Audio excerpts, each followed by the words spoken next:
Welcome to my mommy's podcast. This podcast is powered by Fabletics, my go-to place to get high-quality athletic wear at affordable prices. And here's a confession. As a busy mom, I pretty much live in athletic wear, and I joke that it's my mom uniform. But I'm not really joking, because I actually do live in leggings, sports bras, and cute tops because they're so versatile and so comfy.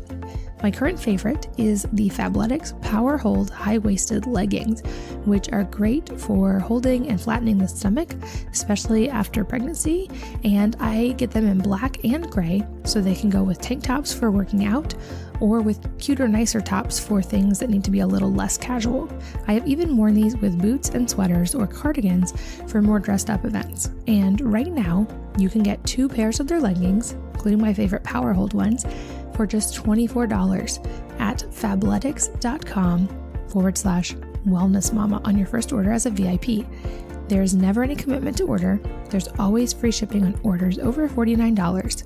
And another quick tip, take their 60-second style quiz on site to get an idea of the best styles and fits for your body type. And at the end of that quiz, sign up for their emails to get access to secret deals and to new styles before they are even released to the public. So go to fabletics.com/wellnessmama to get all of those deals. Again, fabletics.com/wellnessmama. This podcast is brought to you by Four Sigmatic, a Finnish company bringing the everyday magic of superfood mushrooms to our daily lives. If you visited my home, you would notice that my homemade coffee and tea bar in my kitchen is right off to the side of where I cook everything, and above it hangs 8 wooden cups called kuksas, one for each member of my family. These have become a part of our family tradition, as we will often sip mushroom coffee or superfood elixirs from them at breakfast or after dinner during family time. Wooden cup or not, I highly recommend all of the Four Sigmatic products, and you would also find every single one of their products in my kitchen if you came to visit.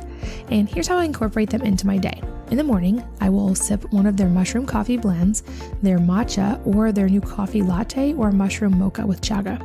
Throughout the day, when I don't want any more caffeine, I sip their chaga, cordyceps, or lion's mane elixirs on their own, since these are all caffeine-free but have a host of benefits, including a major boost of antioxidants. Nighttime always means turning to their calming turmeric tea or their reishi elixir with a splash of macadamia milk. Mom tip though, I always keep their activated charcoal lemonade on hand for the first sign of a stomach bug. My kids love it, it tastes great, and the charcoal always seems to help shorten the duration of any kind of tummy troubles. As a listener of this podcast, you can save 15% on Four Sigmatic products with the code WellnessMama by going to foursigmatic.com/wellnessmama. Again, that's FOURSIGMATIC.com/wellnessmama. Hello and welcome to the Wellness Mama podcast. I'm Katie from wellnessmama.com, and this episode is going to be all about languages and learning. And I am here with Idahosa Ness, who is a teacher, a musician, a foreign language expert, and a founder of something called the Mimic Method. The Mimic Method is his system to learn languages faster, to understand more, and to speak with a better accent. And those are all things I've been trying to work on. So I was really excited to bring him on and dive deep. So welcome and thanks for being here. Thanks for having me on, Katie. Well, I'm really excited about this because when we spoke in person, we talked about language quite a bit. And I told you that I took several years of multiple different languages in school. And to this day, I can read and write in those languages, and I can certainly conjugate verbs in those languages, but I struggle with actually using them in conversation. So even though I had, for instance, years of high school Spanish, I struggle when we travel and I go to a Spanish-speaking country to actually connect with the people there. And yet the goal of language should be that we can actually use the language. And so when you and I talked about this, you have an entirely different theory. So let's start there. Can you kind of explain how you've flipped language learning on its head? Yeah, sure. So, you said in your own situation, you learned how to read and write, but you weren't able to have a flowing conversation with a native Spanish speaker. So the first thing I always try to bring people's attention to is there's a very clear and important distinction between written language and spoken language. And in most cases, when someone says, I want to learn Spanish or I want to learn French, I always encourage them to actually be more precise. And what is it exactly? Well, maybe you're traveling to Costa Rica or Mexico or something. And what you're really saying is, I want to be able to have meaningful conversation with Spanish speakers when I'm traveling, or maybe this person I work with at my job, or my next door neighbor, whoever it is. Ultimately, the language is just a tool for connecting with a real human being. And the way we're connecting, like we're doing right now, is through conversation. So the written form, though it's based on the spoken language, is actually a different thing. So the traditional approach to learning a foreign language, what do you do in your first day of Spanish class? You learn how to spell. You learn how to conjugate verbs. You learn all these structures and all these theories. And if you do that, you get to a point where you can read okay, maybe you can write a letter, but you're like, wait a minute, this is not what I signed up for. I don't care about reading newspapers or, writing essays. I want to be able to talk to the taxi driver about, what's going on in his hometown. I want to be able to, speak to this guy over here who I think is really handsome, or this girl over there who I think is really cute, right? Like whatever it may be, it's all about the conversational element. So what we do in our program is we reverse the order, and you want to be able to speak and converse before you can read and write, which sounds crazy to people, but it should be no surprise to people listening to this podcast usually, because if you look at your child, how children actually learn a language, there's not a child out there who learns how to read and write before they can have a basic conversation, and, I always ask people, wouldn't you love to be able to speak as well, like speak Spanish or French as well as a 6-year-old native of that language? They don't really know how to read and write yet. So that's what we do. And the real focus on that is on pronunciation and hearing, because at the foundation of language is the pure ability to be able to hear and distinguish the sounds, and the ability to actually create them with your mouth. So we call it the mimic method, because the way language is learned is by mimicking. So bringing it back to children, for example, what they're doing when they're sitting there staring at you, you're talking and speaking to them and speaking to each other. First, they're taking in the sounds of their environment, and they're starting to kind of suss them out, separate them, hear the little nuances and the differences in the sound. Then when a baby babbles, they're actually practicing the physical movement of speech before they know what any words mean or how to use them. So in our method, it's a similar thing. We don't have you babbling in our programs, but we do is we break down all the basic sound, the different sound effects of Spanish. Like there's 39 sounds in Spanish and 38 sounds in French. And we make sure you can configure your mouth and your lips and your tongue to actually create those sounds. And then we make sure we can train your ear to be able to hear them precisely, and all the different nuances and the beauty and the musicality of the language. And from that place, once you've been able to internalize those sounds, get into the flow of the language, and be able to mimic native speakers, that's the foundation from which you can learn very rapidly, but more importantly, learn in such a way and speak in a way that you're able to connect with people on a deeper level and have that true kind of flowing connection. Yeah, it's so logical when you explain it. I'm curious, how did you get into this world of language learning? Because it's not, I feel like you found a very revolutionary and also very common sense thing. How did you start doing this? Yeah, so I grew up in Harrisburg, Pennsylvania, in kind of normal American suburbs. And I was always really bored with where I was. So I was looking forward to get out and explore. And my parents had taken us to different foreign countries. Like once a year, we do a little family vacation.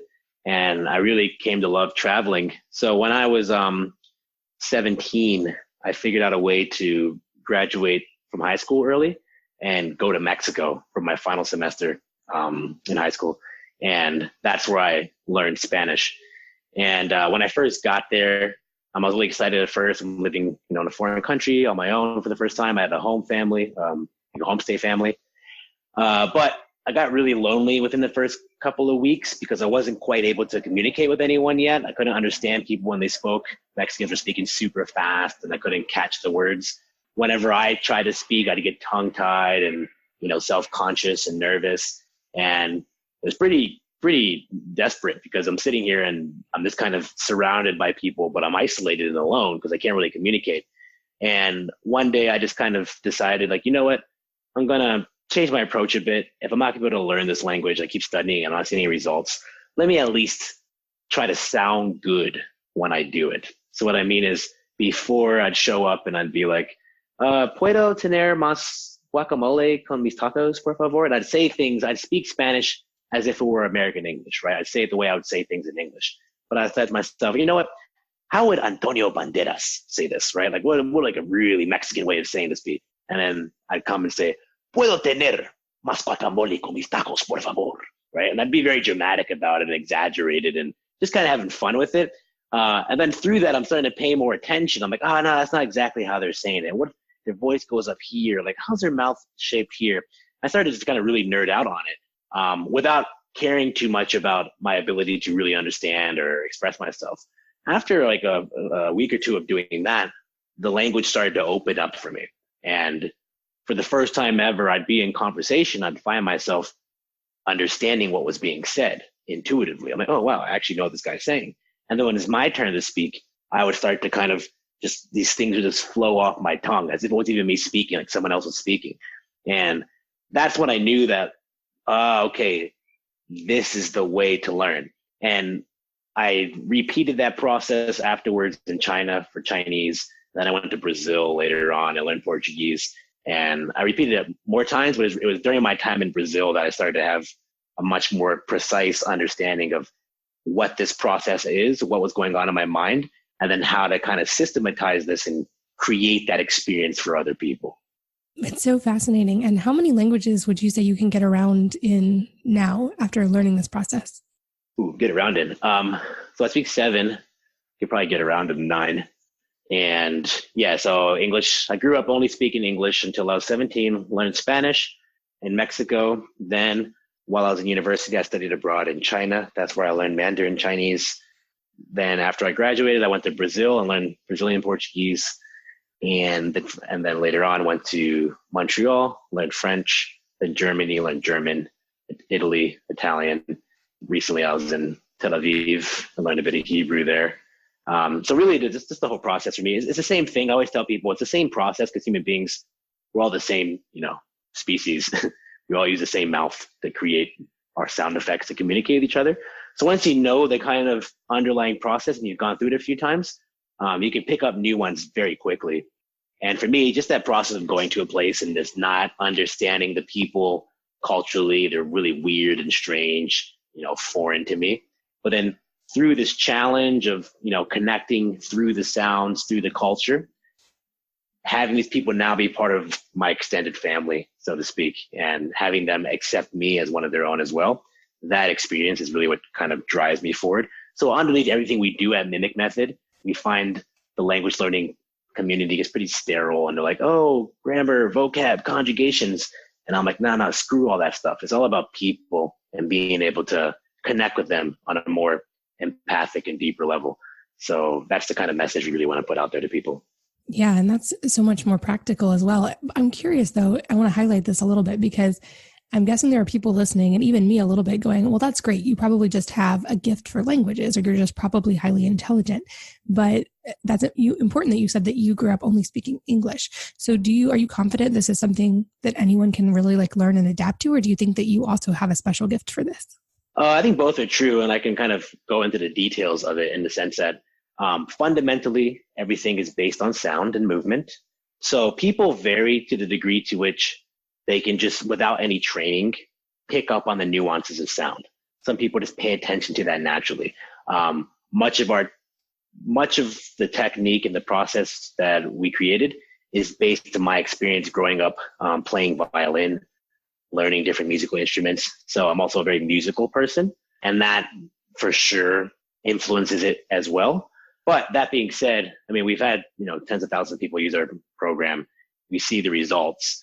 Really what happens is, let's say you're learning Spanish and there's a sound you're mispronouncing, and maybe someone else can just intuitively and naturally hear with very high precision what that sound is supposed to be, and then be able to recreate it with their own mouth.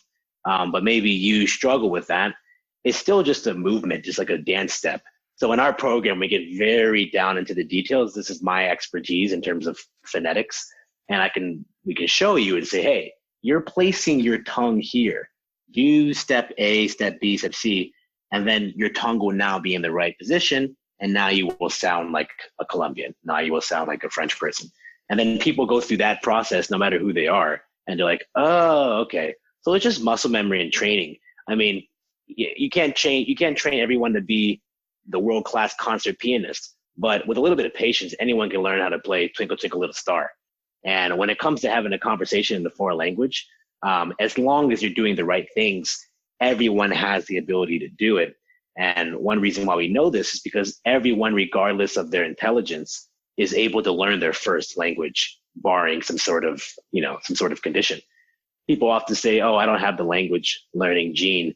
And I'm like, the very fact that you're saying that to me in a language disproves your hypothesis, because you learned your first language, you learned English or whatever it is. So, if people are struggling, it's 95% due to just doing the wrong things, or at the traditional program teaching you the wrong things. That makes sense. And that's, I think, a perfect analogy for that. And you mentioned music, which also to me as a mom seems to tie in with how we all learn our first language, just the number of like nursery rhymes and songs, and just the way that people even talk to babies in a sing-songy voice. And I know that you kind of explained that to me before, just how in a sense like language is music. Can you elaborate on that? Yeah, there's a lot of pieces to that. So in our actually our new program is coming out, we break it down into the rhythm of the language, the melody, and the articulation. So when I'm speaking to you right now, the way it's working is I'm moving my mouth in specific ways, and I'm varying the sound effects on different dimensions. So those ways of acoustic variation, most of them are also in the case of music. So for example, what makes a song a song? Well, there's a rhythm and there's a melody, like do, re, mi, fa, sol, la, ti, do. So you're perceiving my pitch increasing as I speak. Now, if I'm speaking to you in English and I say, this is your podcast versus this is your podcast, there's two different meanings going on there. And the reason why you're able to hear a different meaning is because I changed the intonation, the melody there. So the same part of your brain being used to appreciate a musical song or a nursery rhyme, like you said, is the same part of your brain you're using to understand what someone's saying to you in a language. So these in the brain and, the phenomenon of the actual language and music itself, they overlap. So we use musical techniques to teach people stuff because we're actually activating the same part of your brain you need to learn the language anyways. So nursery rhymes and all these things, the reason why they work so well, and it's just such a huge part of all cultures for children and child rearing, is because it really does activate and stimulate not just the child, but the human being on a much deeper level. So you're able to remember things better if you put it to a musical melody, for example. So there's a lot of ways you can kind of dig into that topic.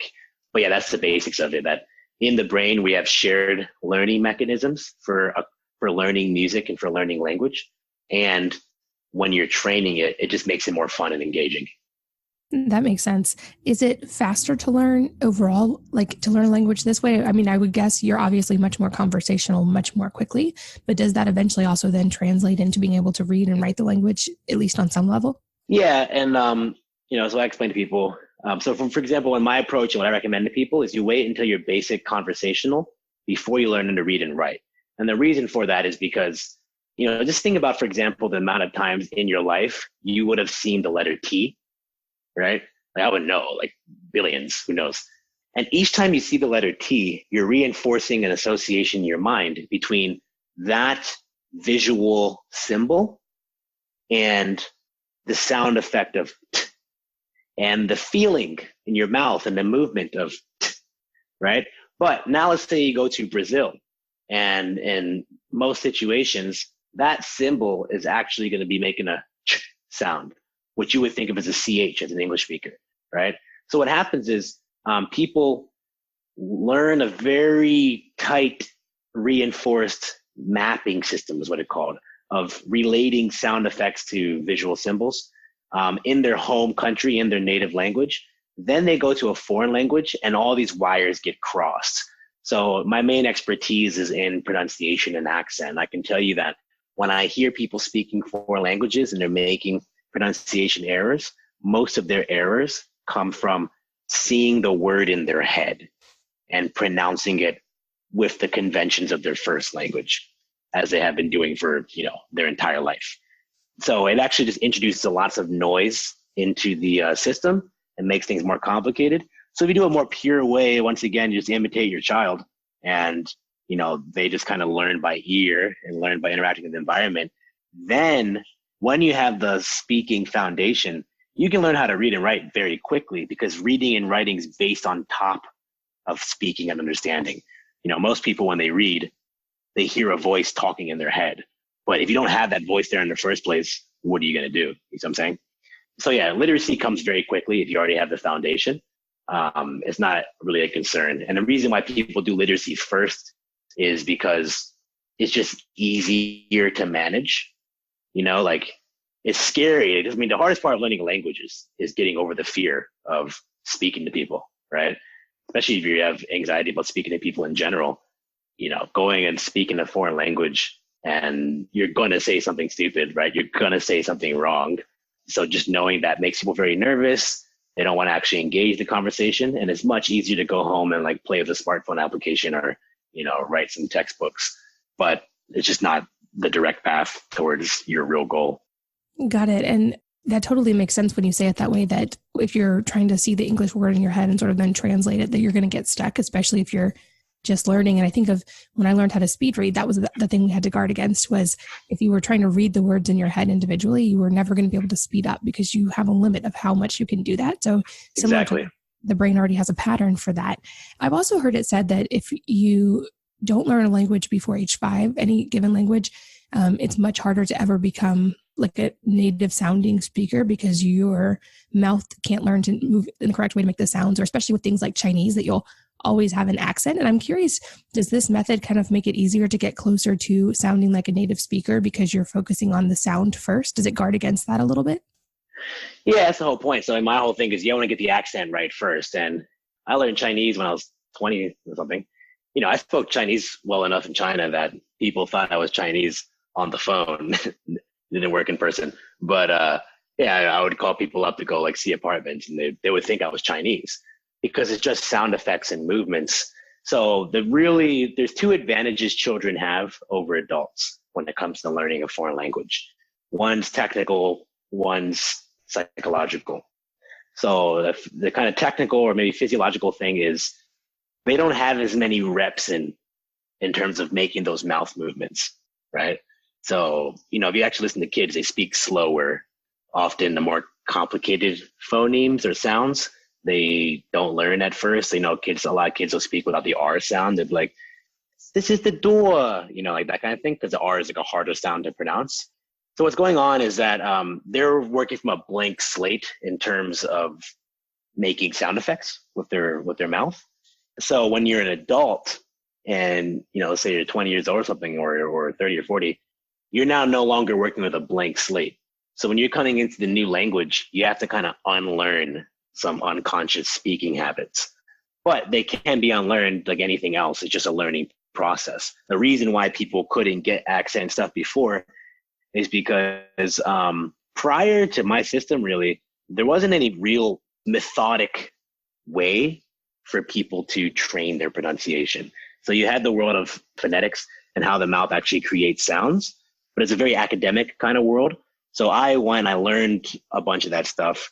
And then you had the actual pedagogy side, and they weren't really crossing paths. So people focus on the easy stuff, like, teach people how to memorize grammar rules, because people know how to memorize stuff because we do that in school. But teaching people how to place their tongue to roll their R and stuff is not, no one really had anything very precise to say about that. So that was a kind of hole in the market that I wanted to fill. So now that's there, and I've seen people who are retired who do our programs, and they started off not being able to say things. And then by the end of it, they sound way more authentic and way closer to a native speaker than when they began. So it's really just a question of, just doing the right training and training the right pathways. But the other thing, like I said, the other thing that children have an advantage is they also have a blank slate in terms of a socially a social identity, so to speak. So people get self-conscious when they're, this is Idahosa, my American English voice, right? And then if I go to China and I start sounding like, 哎，你好，你说中文吗？对对对，我在这儿. It's like a different person, right? So that could be difficult for someone with a fully formed personality to leave that personality structure and kind of sound like a completely different person. Whereas a child, like I love playing with children, and you go to a child and like say any language phrase and like, hey, mimic me. It never even crosses their mind to be embarrassed about it. Like they just do it because it's fun. So they actually have the impetus to do the practice and do the repetitions and learn. So that's really the main difference between children. If you can overcome those advantages, I mean, adults are smarter than children. That's otherwise society wouldn't function that well. So, I learned the languages I learned way faster than a 5-year-old placed in the same situation, or a 5-year-old version of myself, because I also had, discipline and all these other things that are the advantages of being an adult. Yeah, I love that. And I think you're so right. We can learn so much from children. Obviously, it's wonderful that we gain skills and intelligence as we age that we can then use more efficiently. But I have said that before in writing of just we learn about movement from kids and how much they move more naturally, or they're exactly so much fail because they don't consider it failure. Like there's so many lessons there. It's also really interesting what you said about the pronunciation first. And I had never really thought about this, but my mom actually learned 4 languages in college and then worked abroad for years. And to this day, she still can sound like a native French speaker. And I think actually something that worked in her favor there, both of my parents are hearing impaired. And so because of that, she was always very, very conscious to like pay very close attention to the native speaker's mouth and to imitate the way that they moved and the way that they said things, because she was afraid she wasn't always necessarily hearing it the perfect way. So she was highly tuned in. And you mentioned that as well, that you're paying attention to where the tongue is and how the lips move and all of that. So I wonder if that's why she was able to pick up those languages and sound like a native speaker. It's so fascinating that you said that. Yeah, that's a great story. And it really drives my point where really the key word there is paying attention.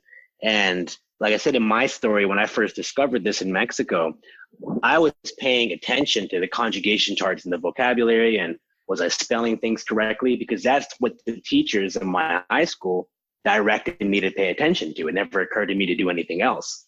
And then for whatever reason, just for the fun of it, I decided to pay attention to the way it sounded. And by paying attention, where you pay attention, all your focus goes to.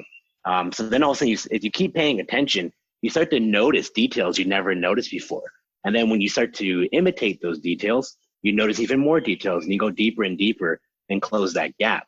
And it turns out that when you pay attention to the foundation, the fundamentals of what language is, then everything else starts to emerge from there. So in the case of your was your mother or your grandmother? My mom.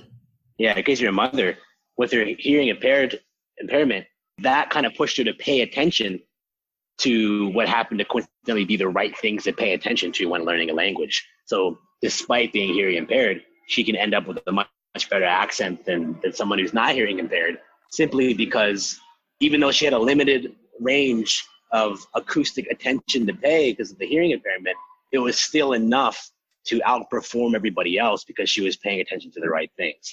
That's even more goes to show that just how important it is to do the right things in order to get the right results.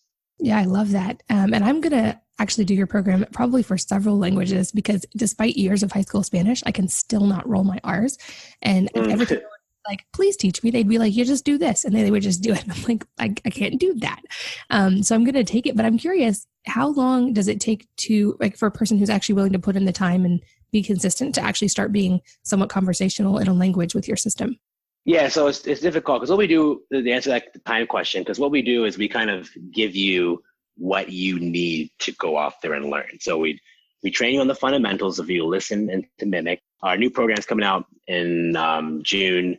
Have some more elements of like, how do you actually learn what stuff means? How do you practice and develop your ability to speak and express yourself? But ultimately, no one can teach you, no program can teach you the language. You have to learn it from the native speakers and mimicking them.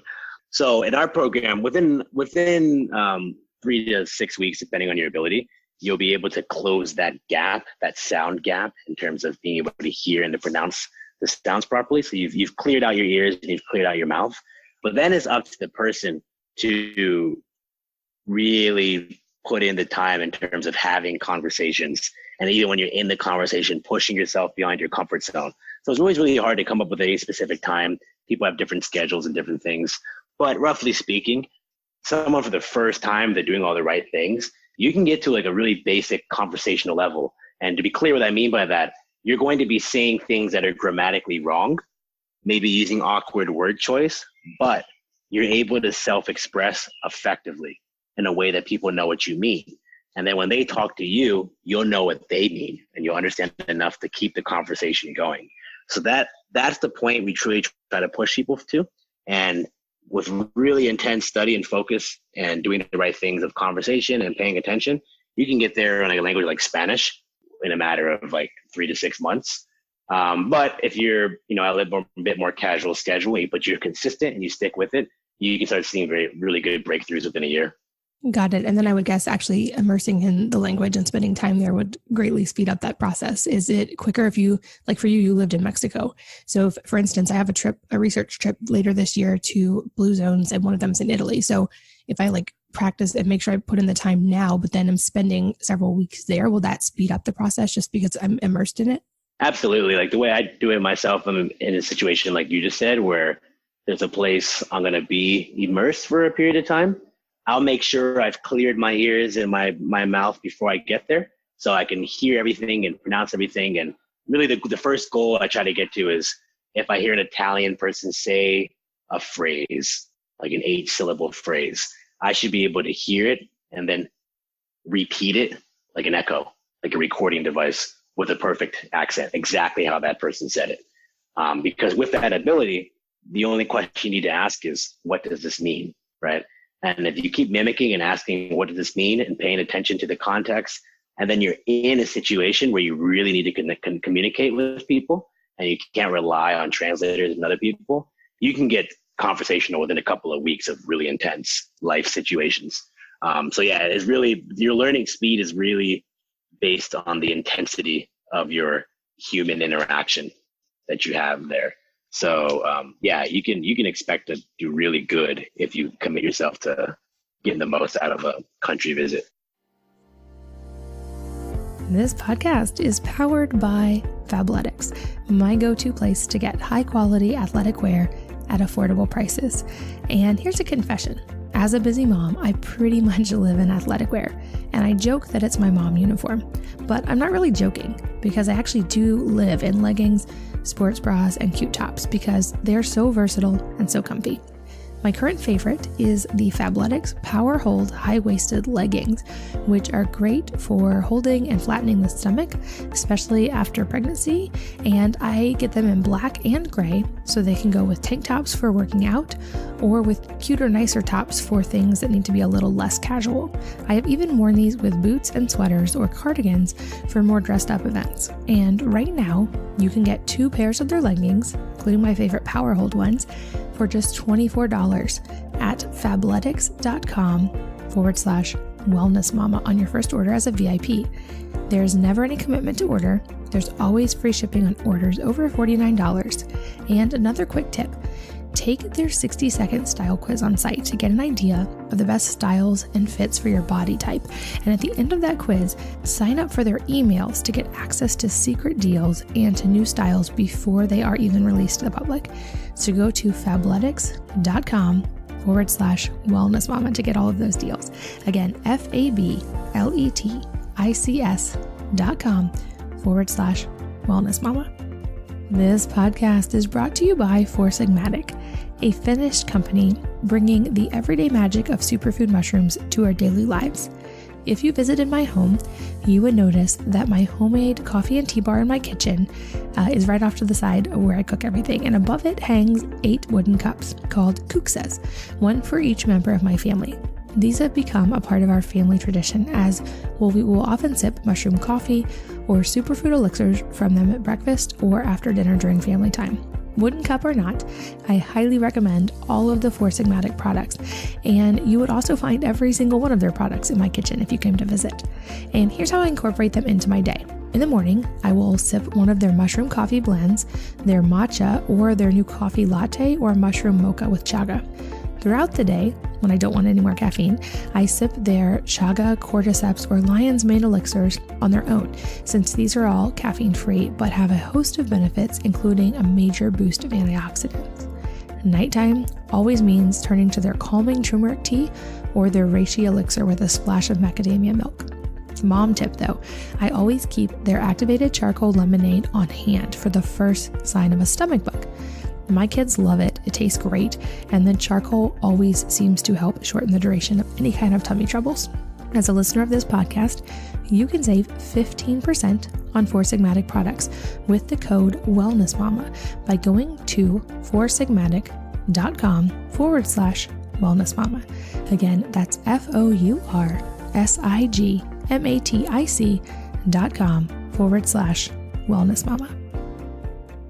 Awesome. And for any parents listening, I think of my kids are close to high school age, which is hard to believe, but a lot of kids take languages in high school. So for parents who are listening, you've said it's better to focus on this side, the verbal and the pronunciation first. So if they know their child, for instance, is going to take Spanish in high school, is it better to do this side first and then to learn the written side? Like, would you recommend this for a child for the year, for instance, before they're going to be taking a language? Yeah, so when it comes to school, there's two goals, right? There's the goal of learning the language, and then there's a goal of, passing the class. And unfortunately, the way most Spanish courses or language courses are set up now in high schools and universities is they're focusing on the wrong things, right? Which means if you want to pass the grade, you have to learn the wrong things, unfortunately. But if you do the right things alongside of it, it's kind of like, imagine you're sending your kid to school and they're teaching the kid all kinds of weird stuff that you don't agree with, but they have to go to school because it's the law. So when they come home, you have a conversation about them, like, hey, listen, this is this is not really what's going on. It's a similar thing. Like if I had a kid who's going to Spanish class, our program, or what I recommend kids do really is focus on music. So really, because you really want to push the curiosity buttons and discovery buttons. People don't learn things they don't actually care about, right? So if you're forcing people to take Spanish, like no one learned Spanish from high school Spanish, right? And part of the reason is because most people don't want to do it. So if I was trying to really encourage language learning in my kids at that age, get whatever you need to do to get the grades, then I'd be focusing them on try to find a song. And, Spanish songs are getting really popular right now in the US, for example, like reggaeton and stuff. And it's like, hey, see if you can understand what the lyrics mean. See if you can sing it exactly the way the artist does. Record yourself, listen to your recording, compare it to Shakira or, Don Omar or whatever, and say, oh, he sounds this way, I sound this way. How am I off? And that process, when you can actually cultivate that, is actually super fun once you get into that game. So if you can just if I had a child, I would just try to get them into the game where they find it fun and then trust that they can, figure out the rest on their own. Gotcha. And for instance, homeschooling parents who are listening, who have the freedom to teach languages any way they want, this could actually become part of a homeschool curriculum in essence of teaching the language. And then, especially if it could be paired with a trip to a place where it was native speaking, that would seem like it would really anchor it at the end of the year. And if so, what ages can kids start doing this? I would guess young, because it's kind of based on their natural patterns. Yeah, so I've actually thought about creating a kids program in the future. The program I have is presented with concepts and stuff that only really someone maybe 13, 12 and above, like a really smart kid, but a smaller kid, probably not so much. If I'm working with, if I'm working with a smart kid, anywhere 12 or above, our programs kind of break all that kind of stuff down. And I try to make it interesting for people. For a younger kid, I wouldn't focus so much on the meaning as much as the musicality and the sounds. So finding songs, playing those songs over and over again, encouraging the kid to try to sing along. The kid will just pick it up like a sponge, because that's what kids do. Yeah, my thinking around children's language learning is the way it should be done is, like I said earlier in the interview, our mouths are more plastic, so to speak. They're more adaptable when we're younger. We haven't learned the motor. We haven't kind of ingrained the motor habits yet. So a 10-year-old or like an 8-year-old or 5-year-old can mimic any foreign language sound or word or phrase way easier and way less friction than an older person can. So, but then what happens is they start to specialize to their native language environment. So what I would do is expose the kid just to a repertoire of music and have them be exposed to all the sounds of the world, really, which you can do because there's not that many sounds, only a small repertoire of songs, but we'll just keep it to Spanish for now. Give them, a couple of songs, have them sing along, have them dance to it, have them really get into it. And if you keep that a permanent fixture of their life moving forward, a time will come when they're like, hey, I'm actually old enough now to go off to Mexico on my own or to travel and whatnot. You now would have done a huge advantage for them because we talked about earlier how some people can just pick up languages much easier somehow. What you're doing is you're kind of pre-creating that environment for them. So when they're 20, the degree to which they've been exposed to the sounds of that language when they were younger is going to influence how much easier they can pick it up later when they actually have a real motivation to do so, because they're really fascinated by a culture where they made a friend. They want to get to know their friend more in that language. So yeah, for me, I focus more for the younger kids, just seeding the ground as much as possible. And then whatever plants grow from that when they're older will have a much more higher chance of success. Got it. That makes sense. What languages do you have available with the Mimic Method right now? Yeah, so we have our elemental sounds courses in English, Spanish, French, German, European Portuguese, Brazilian Portuguese, Japanese, Chinese, Italian, and Russian. Those 10 languages. And then our new kind of suite of programs for Spanish comes out in June. Yeah, and also there's a free course coming out in June as well, June or July. So check out the site. We have some free resources as well. Stay in the list. We're making a bunch of new stuff right now. So if you stay on the list, send us an email, kind of figure out what's appropriate for you. We can get you back and support. But those are the languages we have content for right now. I love it. Are there plans to do more languages in the future? Yeah, I mean, the plan is, because once again, this is a very different way of learning. My general plan is to try to open source this stuff as much as possible. And once people see the benefits of it, just have as many people learning this way as possible. Because once again, it really is a natural way. I always say I didn't invent the method. You did, because everyone learned their first language by mimicking. So if it worked for you the first time, why change it up? So just kind of making it easier for people to learn languages the natural way. I love it. And like I said, I'm going to be checking out some of the courses and applying them so that I can hopefully, like you said, connect and be conversational and really have relationships with people when I travel this year. But one question I'd love to ask a little bit on an unrelated note toward the end is if there's a book or a certain number of books that have really impacted your life, if so, what they are and why. Oh man, so many. What came to mind was this book, Just to Listen. And you know what? The author escapes me. I'll look it up.